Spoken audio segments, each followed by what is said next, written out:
Glória a Deus. A paz do Senhor, meus amados irmãos, nessa manhã gloriosa, né? Dia 14 de março de 2021, mais uma escola bíblica dominical. Quero cumprimentar os obreiros, quero cumprimentar os nossos superintendentes da escola dominical, quero cumprimentar todo o nosso corpo docente, né? Os nossos professores que têm contribuído com a escola bíblica e também os nossos alunos, que faz todo sentido, né? Para a nossa escola dominical aqui no campo de Messejana. Estou muito grato. Hoje estou aqui fazendo essa apresentação inicial. O nosso pastor Osias, líder geral da escola dominical no campo de Messejana, ele nos autorizou. Então eu gostaria nesse momento já de iniciar orando, né? Orando ao Senhor para que Ele nos abençoe nessa manhã, para que por meio do Seu Espírito Santo Ele abra a nossa mente, os nossos corações, para que nós possamos compreender melhor o ensino da Sua palavra. Curva a sua cabeça e ore. Senhor Deus e Pai, Senhor da glória, nós te rendemos graças, Senhor, por este dia, por esta manhã, pelo privilégio, Senhor, porque para nós é o privilégio, mais uma vez, nos assentarmos nas cadeiras da sala da escola dominical, onde nós iremos aprender a Tua palavra. Deus, que nesta manhã o Teu Espírito Santo possa usar o Teu servo, que vai, Senhor, fazer a exposição deste tema tão glorioso, mas ao mesmo tempo que o Teu Espírito Santo possa trabalhar nos corações dos ouvintes, dos alunos, para que a mensagem adentre a nossa alma e traga edificação para as nossas vidas. Abençoa todos os professores, superintendentes, os nossos pastores, todos os alunos do campo de Messejana. Assim, meu Pai, eu te oro, te agradeço, em nome de Jesus. Amém. Queridos, a nossa lição hoje é a lição de número 11, né? Como eu disse, hoje, 14 de março de 2021, já estamos chegando aí na quinzena, né? Glória a Deus. O nosso tema geral é compromissados com a evangelização. O texto áureo se encontra na carta de Paulo aos Romanos, capítulo de número 1, verso de número 16, que diz: porque não me envergonho do evangelho de Cristo, pois é o poder de Deus para a salvação de todo aquele que crê, primeiro do judeu e também do grego. Verdade prática diz o seguinte: a nossa responsabilidade para a salvação de todos os seres humanos, mediante o evangelho de nosso Senhor Jesus Cristo, nos torna servos de todos. A leitura bíblica em classe, pegue aí a sua Bíblia, se porventura você não tiver a revista da escola bíblica, está no Evangelho de Marcos, capítulo 16, versos de número 14 ao verso de número 20, que diz o seguinte, verso 14: finalmente apareceu aos 11, estando eles assentados juntamente, e lançou-lhes em rosto a sua incredulidade e dureza de coração, por não haverem crido nos que o tinham visto já ressuscitado. E disse-lhes: ide por todo o mundo, pregai o evangelho a toda criatura. Quem crê e foi batizado será salvo, mas quem não crê será condenado. E estes sinais seguirão aos que creem. Em meu nome expulsarão demônios, falarão novas línguas, pegarão nas serpentes, e se beberdes alguma coisa mortífera, não lhes fará dano algum, e imporão as mãos sobre os enfermos e os curarão. Ora, o Senhor, depois de lhes ter falado, foi recebido no céu e assentou-se à direita de Deus. E eles, tendo partido, pregaram por todas as partes, cooperando com eles o Senhor e confirmando a palavra com os sinais que seguiram. Amém. Meus queridos, nós estamos hoje fazendo essa apresentação, nosso pastor ele nos concedeu, como eu disse para os irmãos, também devido à nossa atividade aqui no campo de Messejana. Como os irmãos sabem, nós somos secretário-geral do DEMED, Departamento de Missão, Evangelismo e Discipulado, no campo de Messejana.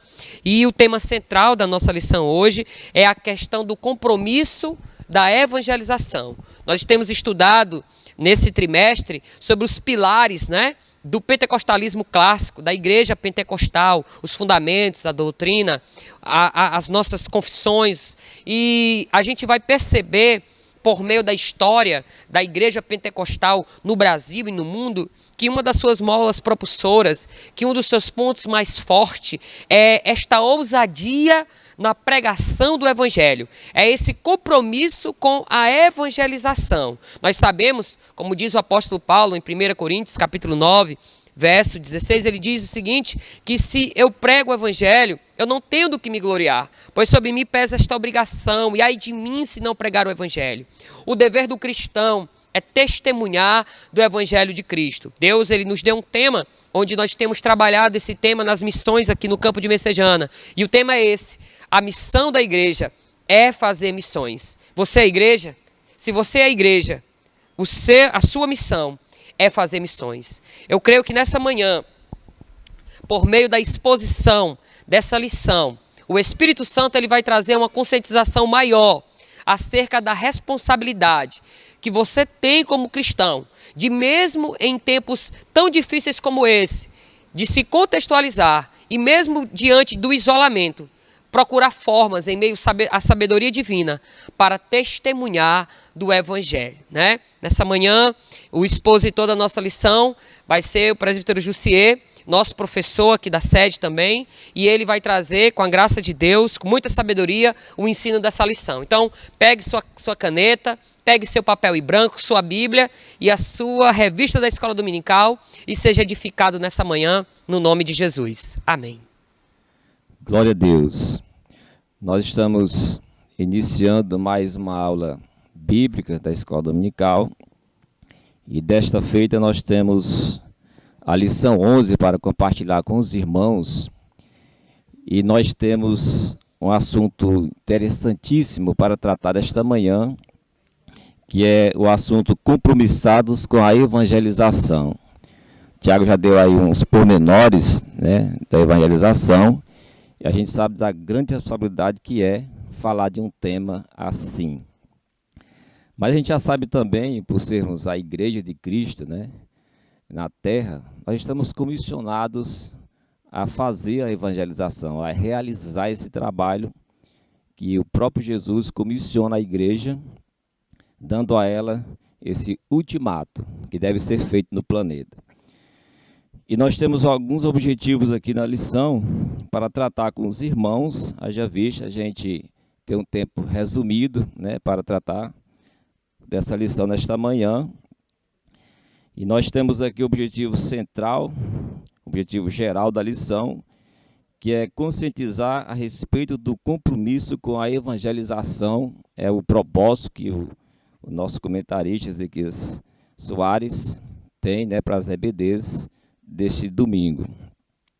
Mas também temos os objetivos específicos a tratar nesta lição. E o primeiro é mostrar a evangelização como uma propriedade dos pentecostais, prioridade, melhor dizendo. Prioridade, desculpe aí. E o segundo ponto é enfatizar que Jesus morreu para salvar todos os seres humanos, todos sem exceção. E o terceiro é argumentar que o Novo Testamento destaca a obra missionária na esfera local e também transcultural.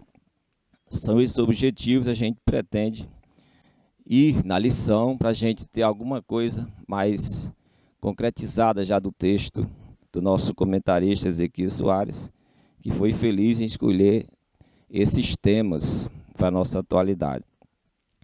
E já na introdução nós temos aqui o nosso comentarista falando o seguinte, aqui da lição mesmo, da revista. Ele diz que o reino de Deus cresce à medida que os pecadores vão se convertendo ao Senhor Jesus. A igreja é a única agência do reino de Deus escolhida pelo Senhor Jesus para levar a mensagem do Evangelho ao mundo que perece por causa do pecado. Com isso, nós estamos dando continuidade ao trabalho que Jesus começou. Isso aponta para a importância da evangelização e da obra missionária, que é a fala da lição. Você pode conferir na sua revista, que está dessa forma que eu estou dizendo a vocês. Então nós estamos vendo aqui já do começo, aqui na introdução, da nossa responsabilidade em fazermos esse trabalho que começou com Jesus e comissionou a igreja posteriormente. Eu tenho uma fala aqui, já na introdução, e queria compartilhar com os irmãos. Aqui eu estou dizendo que a sublimidade do céu chega a ser anunciada como o reino de Deus. Foi assim que João Batista começou a anunciar o evangelho aos seus ouvintes que o ouviam atentos e atônitos. O texto sagrado diz: e naqueles dias apareceu João Batista, pregando no deserto da Judéia, e dizendo: arrependei-vos, porque é chegado o reino dos céus. Mateus 3, 1 e 2. A evangelização tem sua peculiaridade no arrependimento dos pecados diante do Senhor.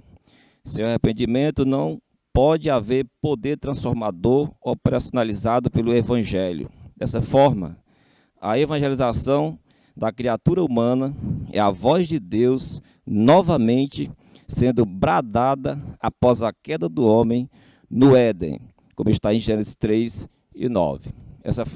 Essa minha fala aqui nos leva ao começo. Nós sabemos que quando o homem foi colocado no Éden, não havia empecilho, não havia barreira para que o homem conversasse com Deus e Deus conversasse com o homem. Mas sabemos que ele pecou, desobedeceu, escolheu viver à parte, de Deus. Mas na evangelização em Cristo, da nova vida em Cristo, nós notamos que Deus bradou de novo, para que o homem ouvisse a ele novamente. A evangelização em Cristo é como a voz de Deus chamando novamente o homem para si, para estar com ele. O homem, ele foi criado para a glória de Deus. Então Deus tem essa insistência em chamar novamente o homem. Agora é óbvio, nós sabemos que assim como Adão teve a sua escolha de se distanciar, o homem também tem sua escolha de rejeitar ou aceitar esse convite novamente de Deus. O livre-arbítrio do homem deixa ele escolher estar com seu Senhor ou estar fora dele. Essa é uma realidade que nós já constatamos em toda a Bíblia e na vivência também. Nós temos o ponto 1 e a nossa lição, ela traz assim assunto bem peculiar ao nosso tema, que é a evangelização, Então nós temos aqui no ponto 1 falando a evangelização como prioridade. A evangelização tem que haver uma prioridade. Aqui é o tema do ponto 1. E no texto da lição, vou ler, faço questão de ler com os irmãos o texto que o Ezequiel Soares apresentou. Ele fala que o evangelho não é uma mensagem alternativa. Trata-se de uma questão de vida ou morte. Vida para os que recebem a Jesus como seu Salvador e morte aos que o rejeitam. A divulgação das boas novas de Cristo é tarefa de todos nós. Então ele vai falar aqui sobre essa questão. A gente sabe que quando se vai para as questões Deus, criatura, nós não podemos ser relativistas, achar que Deus é amor e com isso achar também que ele não vai condenar os seus filhos. Na verdade, os seus filhos ele não condenaria, Estaria fazendo a sua vontade, estaria com ele, amando. Mas pela justiça de Deus, o evangelho é a salvação, O evangelho chegando ao coração do mais vil pecador, transforma ele em uma nova criatura, como Paulo bem disse aos Coríntios. Ele passa a ser uma nova criatura, uma nova criação. Mas também tem o outro lado da moeda, que é a rejeição. Também quando se rejeita essa oportunidade, também tem a condenação, tem a morte. Se por um lado é vida, por outro lado é morte. Essas palavras não são dos crentes, não são dos pastores, não, é do próprio Jesus. Ele diz que aquele que crê nele tem a vida eterna, não entrará em condenação, mas pelo contrário, passou da morte para a vida. Se o próprio Senhor Jesus está dizendo isso, então não tem como a gente ser relativista no texto sagrado. O evangelho é um brado nas trevas de cada um, para que haja luz novamente. O texto da lição aqui vai falar do Evangelho, isso já sob a sua explicação no original grego, de onde vem o Novo Testamento. Essa palavra vem de duas palavras gregas, advérbio, e bem, e angelia, que significa mensagem, notícias novas. Assim, a palavra euangelia quer dizer boas novas, boas notícias, notícias alvissareias. É a mensagem de Cristo que salva o pecador. É o meio que Deus usa para a salvação de todo aquele que crê, como está em Romanos 1 e 16, 1 Coríntios 15, 2. Só por meio do Evangelho é que o ser humano conhece a salvação na pessoa de Jesus. Aqui é a fala da lição que está na nossa revista da escola dominical. Eu tenho uma palavra aqui também sobre essa exposição de Ezequias Soares. Nós sabemos que a Bíblia não está em português, não foi gerada em português. Ela está em português por causa da tradução que recebemos, mas ela vem do grego, Novo Testamento.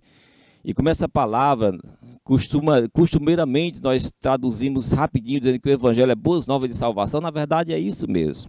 Está aqui explicado do original, que é boas novas de salvação. E o Evangelho, por ser uma boa nova, é como se todos estivessem tristes por uma situação terrível que estaria para acontecer. Mas alguém chega com uma notícia contrária àquela dor que poderia alguém passar, e é uma notícia muito boa para ver alegria. E nós vemos aqui que o Evangelho tem essa conotação no original grego. É a boa nova diante da muita tristeza da humanidade. Deus não irá condenar, Ele primeiro quer salvar. Ele não condenaria primeiro. Ele busca a criatura humana através do Evangelho. E essa fala que eu tenho aqui, nessa primeira parte aqui da lição, eu digo assim: a boa nova é trazida diretamente do céu. Por isso os anjos, quando diante dos pastores da comarca de Belém, a anunciaram em coro de muita alegria, afirmando que o Senhor tinha boa vontade para com os homens. Em seguida, diziam que essa boa vontade tinha nome. Era o Salvador, Cristo Senhor, que acabara de nascer na cidade de Davi, como está em Lucas 2 e 11. A alegria do céu encheu os corações dos pastores daquela comarca, levando-os a irem depressa contemplar o menino Jesus, que estava no estábulo, posto numa manjedoura, como está em Lucas 2, 8 a 20. Em palavras mais simples, podemos dizer, sem medo de errar, que o Evangelho é a mensagem da grande alegria e da grande salvação, como está em Hebreus 2 e 3. Não achada aqui no mundo. Jesus, a boa nova de salvação, deixou todo o esplendor de sua glória para enriquecer os pobres homens com sua salvação eterna, livrando-os da condenação do inferno após o arrependimento dos pecados. Estamos vendo que o Evangelho é algo vindo diretamente do alto, vindo do céu, vindo de Deus. Nós não temos aqui uma mensagem que possa dizer: essa transforma o homem na alma, essa transforma o homem nas suas necessidades espirituais. Não existe essa mensagem aqui. É por isso que o Evangelho, ele está à frente, ele faz frente, para que o homem possa ter essa alegria que vem dos céus. Citei aqui o nascimento de Jesus, porque ele é as boas novas para a humanidade. Os anjos estavam felizes naquele coro angelical, anunciando o seu nascimento. E a gente vê que todos aqueles que recebem a Jesus no seu coração e são transformados pelo Evangelho, a vida dele começou dali. É uma nova vida.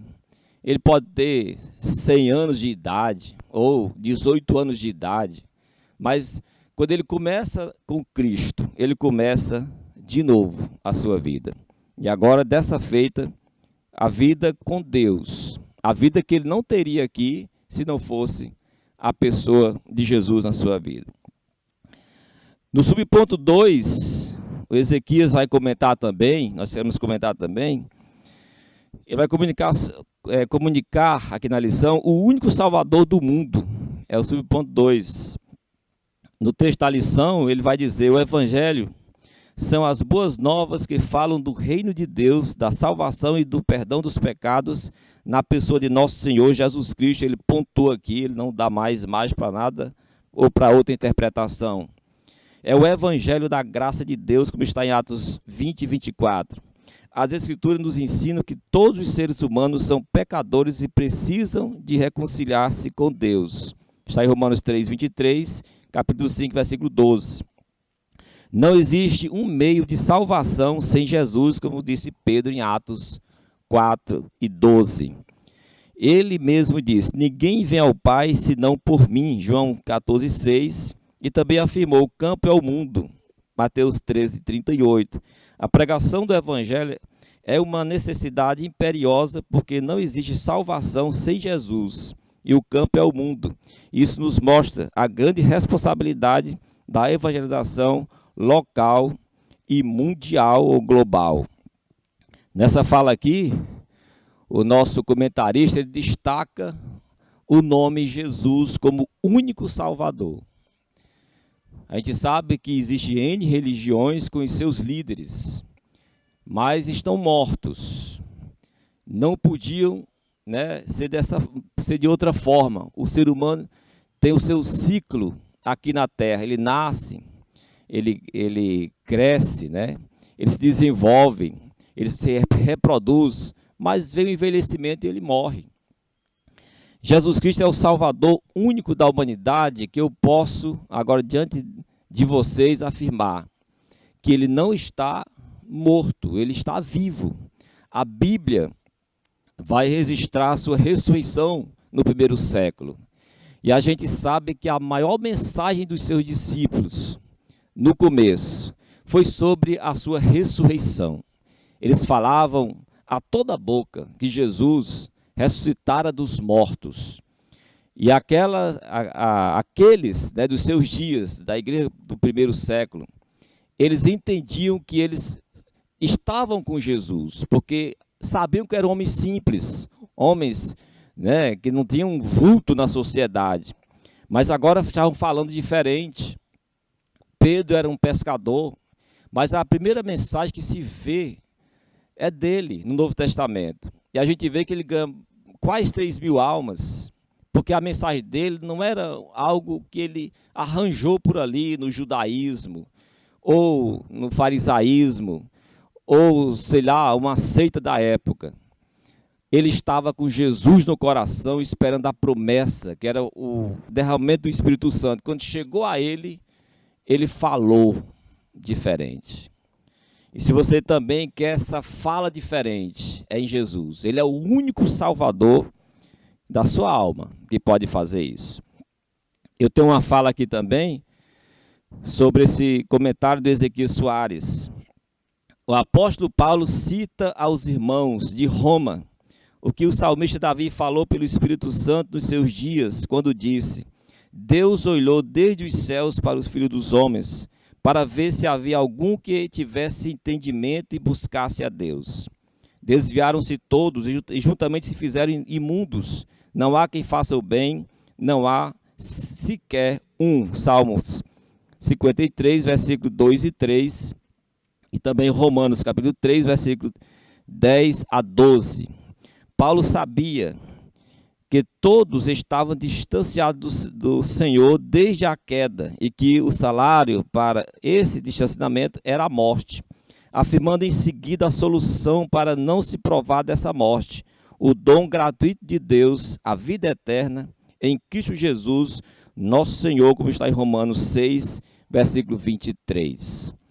Nós vemos aqui, logo nessa fala aqui, que não há quem possa se dizer justo no planeta diante de Deus. O salmista Davi, esse salmo é de Davi, ele brada pelo Espírito Santo, porque Davi falou pelo Espírito Santo, Jesus fala isso no Novo Testamento, e ele começa a perceber que Deus olhou dos céus à terra para ver se havia alguém que fizesse o bem. todos haviam se desviado, todos haviam se tornado imundos diante dele. É por isso que a gente entende que a morte de Cristo lá no Calvário é a morte que a gente diz vicária, é quando alguém toma o lugar do outro. E uma vez a gente está argumentando, né, com o irmão sobre essa morte vicária, a gente percebe que a questão não é bem ele tomou o nosso lugar em vez da gente, mas na verdade nós não temos a condição de ter a salvação pelos nossos méritos. Podíamos até sermos crucificados, sofrido como Jesus sofreu, ainda assim continuaríamos pecadores, porque os homens são pecadores. Os homens, não há dentre os homens alguém que esteja limpo diante de Deus. É por isso que o salmista tem toda a razão em dizer, quando Deus olha, não vê ninguém.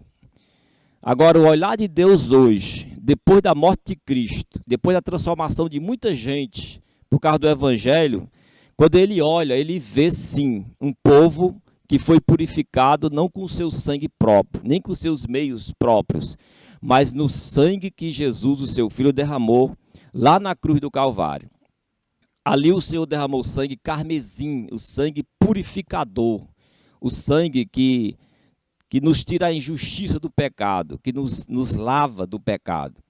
Diante de Deus agora, quando ele olha, ele vê agora um povo, a igreja, aqueles que estão em Cristo, agora transformados, libertados do pecado e purificados da grande lepra chamada pecado. Diante de Deus, ele agora olha e vê essa condição por causa do seu Filho Jesus, nada mais. Ele olha pelos méritos de Cristo e não pelos méritos do homem. Isso tem que deixar bem claro. Eu continuo a minha fala aqui, o apóstolo João também identificou nos seus dias que os homens afirmavam não ter pecados, mas o apóstolo é bem cirúrgico na apologia do Evangelho, afirmando, em contrapartida, que aquele que diz não ter pecado é mentiroso e mentiroso faz, porque todos pecaram. Está em 1ª carta de João 1:10, Romanos 3:23. João está falando da evangelização dos seus dias, deixando implícito no texto sagrado que os seus contemporâneos davam desculpas, afirmando não necessitar do perdão dos pecados, porque achavam não os ter. Percebe-se na doutrina desses apóstolos a identificação dos 5 pilares defendidos na Reforma Protestante no século XVI, as quais são sola fide, sola scriptura, sola Christus, sola gratia e sola Deo gloria. Não haverá outro Salvador fora do nome de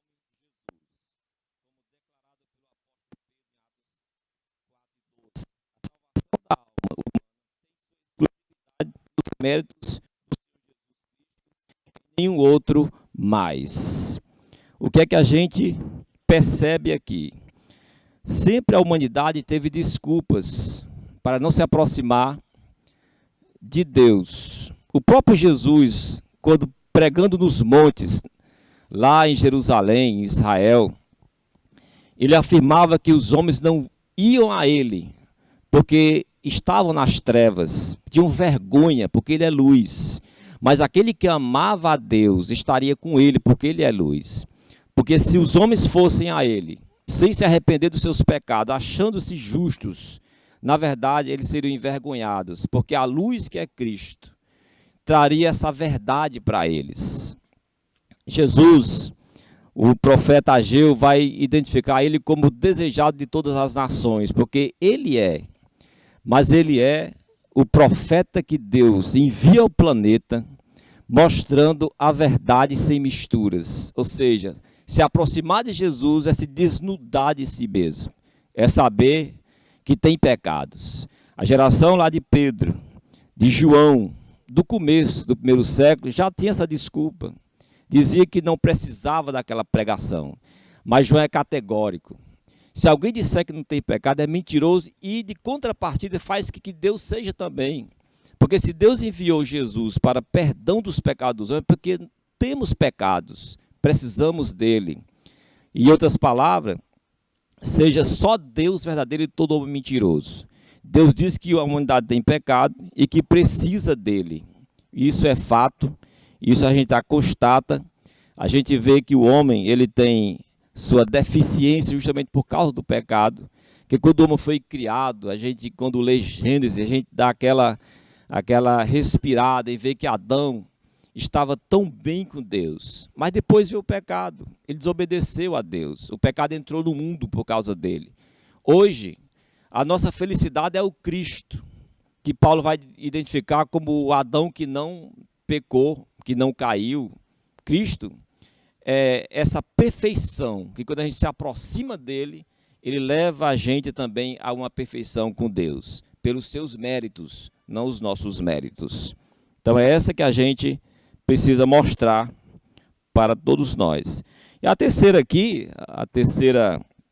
fala aqui do Ezequiel Soares, ele fala de uma agência legítima, é falar da igreja. Ele diz assim: o Senhor Jesus constituiu a igreja como única agência do reino de Deus na terra, encarregada de anunciar essas boas novas de salvação. É necessário, pois, a mobilização de toda a igreja para que essas metas sejam alcançadas. Cada crente dos dias apostólicos era um próspero ganhador de almas, como está em Atos 8:4. Devemos seguir o modelo. Jesus foi enviado ao mundo para suprir as nossas necessidades, como está em Mateus 11:28-30. Isso é feito mediante o Evangelho. Devemos, portanto, agir como o apóstolo Paulo, como está em Romanos 1:16, que vai dizer que não se envergonhe do Evangelho, porque é poder e salvação de Deus para todo aquele que crê. Essa passagem de Romanos 1:16. Eu tenho uma palavra aqui também, diante dessa exposição de Ezequiel Soares, mas desde já a gente nota que ele chama a responsabilidade para atingir metas. O que é isso, né? A gente sabe que a igreja, onde ela está, ali num bairro, numa comunidade, né, numa cidade, num país, né, cortina de ferro, que não deixa o evangelho passar, mas conseguiu se passar e está lá, a gente percebe que é o maior bem que aquela comunidade, aquele bairro pode ter. A igreja, ela está ali para evangelizar, para fazer com que pessoas se encontrem com Deus. E a gente tem essa missão de falar com a nossa vida ali, né, regrada no evangelho, para as pessoas perceberem que a vida que o cristão leva é diferente, não é a vida como se leva comumente, é uma vida diferenciada. Quando você está do lado de Jesus, não tem como você viver diferente, de outra forma. É o diferencial de Jesus naquela comunidade. São as pessoas que estão convertidas, são dele, fazem a vontade dele. E uma das coisas que ele manda que se faça é pregar o evangelho. Por isso, quando você vê alguém pregando o evangelho, dê ouvidos. A Bíblia diz que se você ouvir a voz hoje do Espírito Santo, você não deve endurecer o coração, mas você deve crer, para não fazer como os hebreus lá no deserto, que endureceram o coração e pagaram um grande preço por causa disso. Mas você precisa ouvir o evangelho, ser alcançado e ter a sua vida mudada, transformada pelo poder do evangelho. Eu tenho uma fala aqui também, o evangelista Billy Graham, quando enviado para ser presidente, quando convidado, né, para ser presidente dos Estados Unidos, disse: vocês querem me rebaixar de cargo? Com essa pergunta, o evangelista estava revelando a todos que ser chamado para pregar o evangelho como embaixador de Cristo é muito mais importante que ser presidente dos Estados Unidos. Há uma excelência no ato da pregação do evangelho, pois se trata da transformação do mais vil pecador numa nova criatura, como está em Coríntios, capítulo 2, segunda carta de Coríntios, capítulo 5, versículo 17. A explicação viável do porquê da igreja ter a mensagem verdadeira do evangelho é porque é bem simples. Ela é a única que fala do evangelho com conhecimento de causa, ou seja, ela é a prova viva da real transformação que o Evangelho proporciona aos pecadores, por ser formada de pecadores que nasceram de novo da água e do Espírito. A miúde, vemos que a igreja, mesmo sendo perseguida e odiada por causa da mensagem verdadeira do Evangelho de Cristo, não pode ser destruída, tampouco sua marcha interrompida, por ter recebido do Senhor Jesus Cristo a promessa de que as portas do inferno não prevalecerão contra ela, como está em Mateus capítulo 16, versículo 18. Nós estamos falando com conhecimento de causa. É por isso que quando nós pregamos ou ensinamos a palavra, nós não estamos ensinando porque lemos e aprendemos. Nós estamos antes ensinando porque isso já é em nós uma realidade. Nós não queremos a vida outra, nós queremos essa vida que agora é a vida transformada. Nós vemos que o nosso conhecimento é de causa, é de vivência. Nós não fizemos um curso, nós não aprendemos a fala. Cada um de nós tem uma forma de dizer, mas do coração. É aquilo que está dentro, aquilo que se percebe, que se vive. Não é algo que se aprendeu na faculdade. Isso não. O meu tempo corre demais, eu vou para o segundo ponto, né? E no segundo ponto, Ezequias, ele vai tratar sobre Jesus morreu para salvar todos os seres humanos. Vamos falar aqui da morte da pessoa de Jesus Cristo. No texto da lição, ele diz assim: a extensão da obra expiatória de Cristo tem sido debate ao longo dos séculos, mas especialmente depois da Reforma Protestante. Não se pretende aqui finalizar, pois o que nos importa é a compreensão do assunto à luz da Bíblia. Ou seja, já de antemão, antes da minha fala aqui, antes dele falar de novo aqui, nós temos que entender que as Escrituras, a palavra de Deus, o livro, está aqui a revelação de Deus. Aquele que lê, aquele que busca na palavra de Deus a verdade, o Espírito Santo, né? Ele ensina essa pessoa a compreender o mais, vamos dizer assim, aquilo que numa faculdade melhor, como Harvard ou Yale, não sei, as faculdades melhores do planeta, você não conseguiria entender. Mas quando você está diante de Cristo, transformado pelo Espírito Santo, quando você começa a ler um texto como o Sermão do Monte, a sua alma vai se alimentando daquilo que você não aprenderia, não se alimentaria lá fora. Por isso que a gente diz que tem que ser à luz da Bíblia essa interpretação de que Jesus morreu por todos os seres humanos. Ele continua aqui a fala.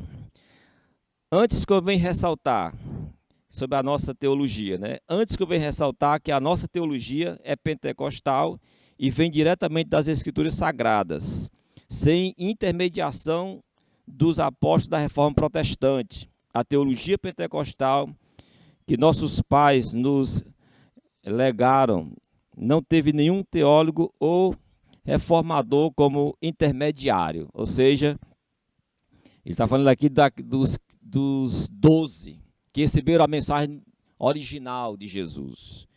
Nós recebemos essa mensagem, a doutrina dos apóstolos. Essa doutrina que Jesus deu a eles para eles disseminarem no planeta.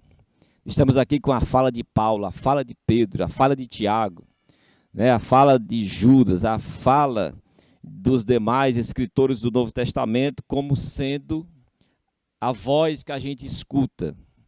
Por serem do começo, por serem discípulos de Jesus no começo, que tocaram em Jesus, como João, que encostou a sua cabeça no seio de Jesus naquela noite da Santa Ceia. Ou seja, essas pessoas ali, que estavam ali, receberam intimamente a mensagem de Jesus, dos lábios de Jesus, os seus ouvidos foram bem-aventurados em ouvir a voz de Jesus. O próprio Jesus fala isso.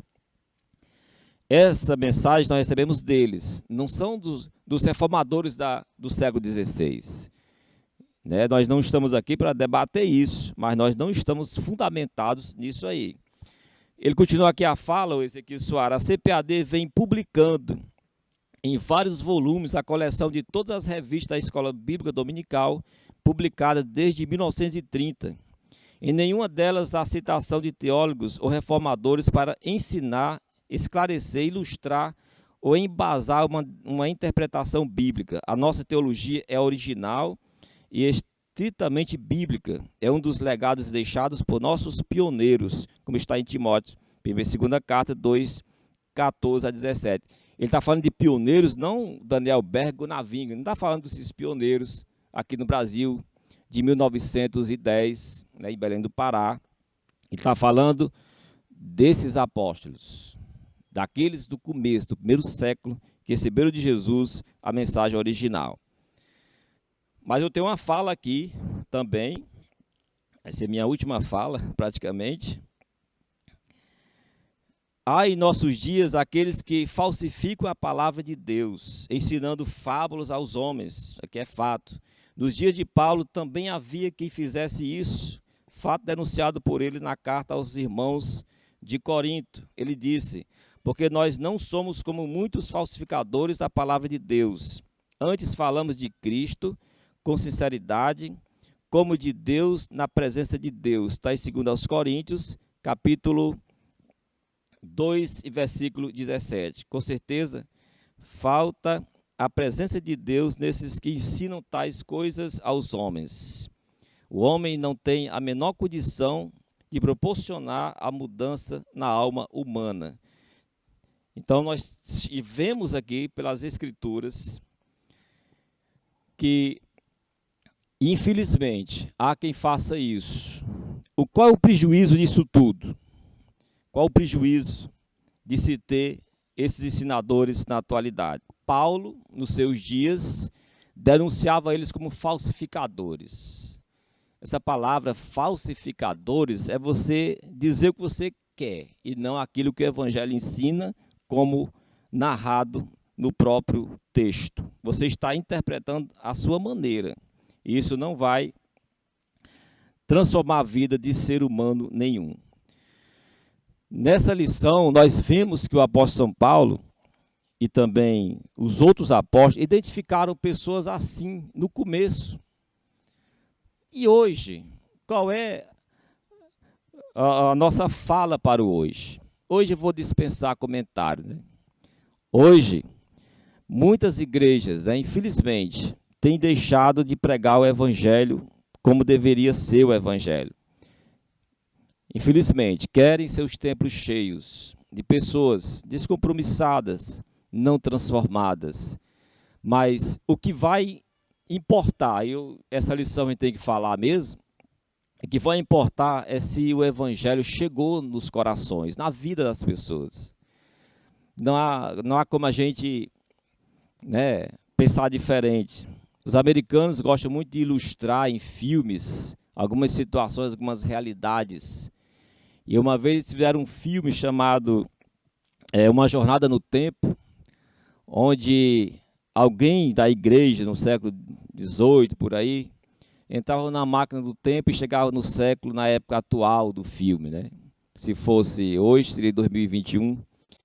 E ele notou que a humanidade tinha perdido o curso de toda a sua, da sua trajetória que outrora tinha, chamando Jesus de Senhor. No século XVIII, nas faculdades não se ensinava, né, que a pessoa tinha que ter sua verdade própria das coisas, que as pessoas poderiam relativizar o sagrado, a Bíblia.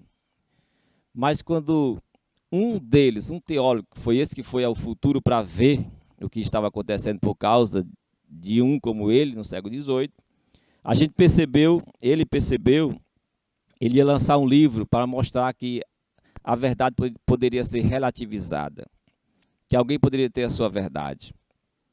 Lá no filme você vai ver, né, que ele, quando chegou lá nos dias atuais, viu que a humanidade estava totalmente fora dos ideais de Deus. Ele foi roubado de uma situação e, quando percebeu, ele tinha destruído a humanidade. A palavra é essa. O evangelho transforma a humanidade para Deus. Mas a palavra falsificada, que alguém possa, por meio de comunicação, fazer, também aleja o ser humano diante de Deus, porque ele não vai encontrar o Deus real das Escrituras. Fica uma cortina de fumaça. Depois que passar tudo isso, aí se tem a triste certeza de que creram em vão. Mas o bom é crer em Jesus, para não sermos confundidos. Então, que essa lição, nós estamos aqui com 5 minutos para terminar, já foi me alertado ali, mas nosso terceiro ponto falaria, né, da evangelização local e transcultural. Para a gente não deixar passar essa parte, nós notamos que no Brasil nós estamos em porcentagem aí uns 30%, se eu não me engano, de evangélico, né? No Brasil. Nós temos muita gente aqui e temos muitas igrejas aqui. Mas tem países que não tem nenhuma igreja praticamente. Países que não aceitam a verdade de Deus, Bíblia, não aceita a religião.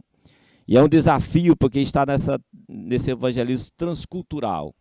Mas as igrejas estão tentando de todas as formas traduzir a Bíblia para esses idiomas e chegar a eles com o evangelho. A igreja não está parada, ela está andando, ela está na batalha de ganhar almas para Jesus de Nazaré. Então que Deus nos abençoe nessa compreensão do evangelho e da nossa missão, da nossa responsabilidade que temos ao falar o evangelho. Que Deus nos abençoe. Amém. Muito bem, chegamos ao final de mais uma lição de número 11. Agradecendo aqui a nossa equipe, uma equipe abençoada, o presbítero Jussier, que nos trouxe esse ensinamento maravilhoso, né? Sobre o discipulado, sobre o evangelismo, na verdade. O início aqui foi feita a abertura pelo presbítero Tiago, exatamente que se trata dessa área dele, né, de evangelismo. Então, nosso agradecimento aqui ao nosso amado irmão aqui das câmaras, das transmissões, nosso diácono Jurandir Júnior, e sua esposa, irmã Sueli, que está ali também nos computadores, né? Então, nosso muito obrigado, nós vamos encerrando aqui e até no próximo domingo, que no próximo domingo tem mais, né? Ó Deus, nos despede em paz, leva os nossos lares, abençoa toda esta equipe, abençoa todos esses que estão participando, assistindo, ouvindo, em nome do Senhor Jesus. E que a graça de nosso Senhor e Salvador Jesus Cristo, o grande amor de nosso Deus e Pai, a comunhão e as consolações do Espírito Santo de Deus repouse sobre todos nós, sobre todo o povo de Deus. E todos digam amém, glória a Jesus.